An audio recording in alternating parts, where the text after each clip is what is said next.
Hello there. I'm your imaginary friend. Today, I have another of Lord Dunsany's tales from A Dreamer's Tales. Now, as always, bear in mind that sometimes an author will have included something in their work that, at the time of writing, seemed fine to them, and it's not always fine. And sometimes I feel like I have to append something to that little caveat. And in this case, this is a shorter tale, but it does go to some pretty dark places pretty quick, so you may want to be braced for that. But it does find time along the way for some casual racism, so I'm afraid that sadly I have to warn you that you may hear the N-word a couple times in this story. Not that it has anything to do with the plot or anything, it's just thrown in there. So this is Poor Old Bill, and there's some indication that it may have been inspired by the rhyme of the Ancient Mariner. So if you're interested in hearing that, you may find it down passages dark and curious. Poor Old Bill. On an antique haunt of sailors, a tavern of the sea, the light of day was fading. For several evenings I had frequented this place in the hope of hearing something from the sailors as they sat over strange wines about a rumor that had reached my ears of a certain fleet of galleons of old Spain, still said to be afloat in the South Seas in some uncharted region. In this I was again to be disappointed. Talk was low and seldom, and I was about to leave when a sailor, wearing earrings of pure gold, lifted up his head from his wine and looked straight before him at the wall, told his tale loudly. When later on a storm of rain arose and thundered on the tavern's leaded panes, he raised his voice without effort and spoke on still. The darker it got, the clearer his wild eyes shone. A ship with sails of the olden times was nearing fantastic isles. We had never seen such isles. We all hated the captain, and he hated us. He hated us all alike. There was no favoritism about him. And he never would talk a word with any of us, except sometimes in the evening, when it was getting dark, he would stop and look up and talk a bit to the men he had hanged at the yard arm. We were a mutinous crew, but Captain was the only man that had pistols. He slept with one under his pillow and kept one close beside him. There was a nasty look about the isles. They were small and flat, as though they'd come up only recently from the sea. They had no sand or rocks like honest isles, but green grass down to the water. And there were little cottages there whose looks we did not like. Their thatches came almost down to the ground and were strangely turned up at the corners, and under the low eaves were queer dark windows, whose little leaded panes were too thick to see through. And no one, man or beast, was walking about, so that you could not know what kind of people lived there. But Captain knew. And he went ashore and into one of the cottages, and someone lit lights inside, and the little windows wore an evil look. It was quite dark when he came aboard again, and he bade a cheery good night to the men that swung from the yard arm, and he eyed us in a way that frightened poor old Bill. Next night, we found that he had learned to curse, for he came on a lot of us asleep in our bunks, and among them, poor old Bill, and he pointed at us with a finger and made a curse that our souls should stay all night at the top of the mast. And suddenly there was the soul of poor old Bill sitting like a monkey at the top of the mast and looking at the stars and freezing through and through. We got up a little mutiny after that, but Captain comes up and points with his finger again. And this time, poor old Bill and all the rest are swimming behind the ship through the cold green water, though their bodies remained on deck. It was the cabin boy who found out that Captain couldn't curse when he was drunk, though he could shoot as well at one time as another. After that, it was only a matter of waiting, and of losing 2 men when the time came. Some of us were murderous fellows and wanted to kill Captain, but poor old Bill was for finding a bit of an island out of the track of ships and leaving him there with his share of our year's provisions. Everybody listened to poor old Bill, and we decided to maroon Captain as soon as we caught him when he couldn't curse. It was 3 whole days before Captain got drunk again, and poor old Bill and all had a dreadful time, for Captain invented new curses every day, and wherever he pointed his finger, our souls had to go, and the fishes got to know us, and so did the stars, and none of them pitied us when we froze on the masts or were hurried through forests of seaweed and lost our way. Both stars and fishes went about their businesses with cold, unastonished eyes. Once, when the sun had set and it was twilight, and the moon was showing clearer and clearer in the sky, and we stopped our work for a moment because Captain seemed to be looking away from us at the colors in the sky, he suddenly turned and sent our souls to the moon. It was colder there than ice at night, and there were horrible mountains making shadows, and it was all as silent as miles of tombs. And Earth was shining up in the sky as big as the blade of a scythe, and we all got homesick for it, but could not speak nor cry. It was quite dark when we got back, and we were very respectful to Captain all the next day, but he cursed several of us again very soon. What we all feared most was that he would curse our souls to hell, and none of us mentioned hell above a whisper for fear that it should remind him.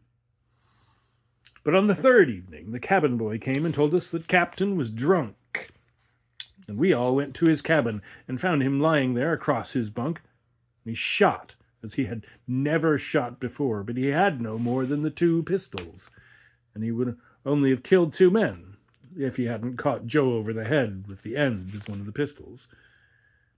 And then we tied him up, and poor old Bill put the rum between the captain's teeth and kept him drunk for 2 days, so that he could not curse till we found a convenient rock.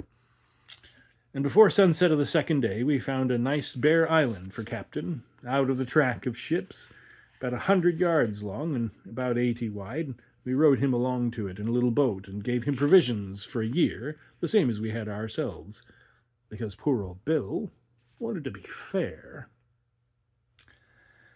And we left him sitting comfortable, with his back to a rock, singing a sailor's song. When we could no longer hear Captain singing, we all grew very cheerful and made a banquet out of our year's provisions, as we all hoped to be home again in under 3 weeks. We had 3 great banquets every day for a week. Every man had more than he could eat, and what was left over we threw on the floor like gentlemen. And then one day, as we saw San Juegados and wanted to sail in to spend our money, the wind changed round from behind us and beat us out to sea. There was no tacking against it, and no getting into the harbor, though other ships sailed by us and anchored there. Sometimes a dead calm would fall on us, while fishing boats all around us flew before half a gale, and sometimes the wind would beat us out to sea when nothing else was moving. All day we tried, and at night we laid to and tried again the next day, and all the sailors of the other ships were spending their money in San Juegados, and we could not come nigh it. Then we spoke horrible things against the wind and against San Juegados, and sailed away. It was just the same at Norena. We kept close together now, and talked in low voices. Suddenly poor old Bill grew frightened. As we all went all along the Saractic coastline, we tried again and again, and the wind was waiting for us in every harbor and sent us out to sea. Even the little islands would not have us. And then we knew there was no landing yet for poor old Bill, and everyone upbraided his kind heart that had made them maroon Captain on a rock so as not to have his blood upon their heads. There was nothing to do but to drift about the seas. There were no banquets now, because we feared that Captain might live his year and keep us out to sea. At first, We used to hail all passing ships and used to try to board them in the boats. But there was no towing against Captain's curse, and we had to give that up. So we played cards for a year in Captain's cabin, night and day, storm and fine, and everyone promised to pay poor old Bill when we got ashore. It was horrible to us to think what a frugal man Captain really was, he that used to get drunk every other day when he was at sea, and here he was, still alive, and sober too, for his curse still kept us out of every port, and our provisions were gone.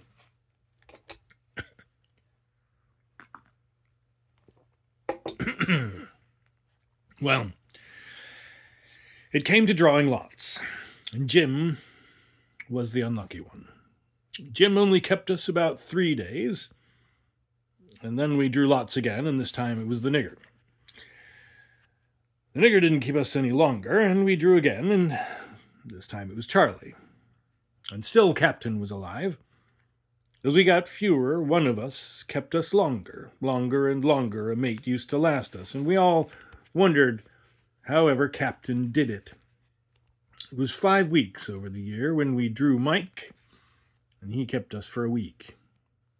And Captain was still alive. We wondered he didn't get tired of the same old curse, but we supposed things looked different when one is alone on an island. When there was only Jakes and poor old Bill and the cabin boy and Dick, we didn't draw any longer. We said that the cabin boy had had all the luck and he mustn't expect any more. Then poor old Bill was alone with Jakes and Dick, and Captain was still alive. When there was no more boy and the Captain still alive, Dick, who was a huge, strong man like poor old Bill, said that it was Jake's turn. He was very lucky to have lived as long as he had. But poor old Bill talked it all over with Jakes, and they thought it better that Dick should take his turn. Then there was Jakes and poor old Bill. And Captain would not die. And these two used to watch one another night and day when Dick was gone and no one else was left to them. And at last poor old Bill fell down in a faint and lay there for an hour. Then Jakes came up to him slowly with his knife and makes a stab at poor old Bill as he lies there on the deck. And poor old Bill caught hold of him by the wrist and put his knife into him twice to make quite sure, although it spoiled the best part of the meat. Then poor old Bill was all alone at sea. And the very next week, before the food gave out, Captain must have died on his bit of an island, for poor old Bill heard the captain's soul going cursing over the sea. And the day after that, the ship was cast on a rocky coast. And Captain's been dead now for over 100 years, and poor old Bill is safe ashore again. But it looks as if Captain hadn't done with him yet, for poor old Bill doesn't ever get any older, and somehow or other, he doesn't seem to die. Poor old Bill. When this was over, the man's fascination suddenly snapped, and we all jumped up and left him. It was not only his revolting story, but it was the fearful look in the eyes of the man who told it, and the terrible ease with which his voice surpassed the roar of the rain, that decided me never again to enter that haunt of sailors, the tavern of the sea.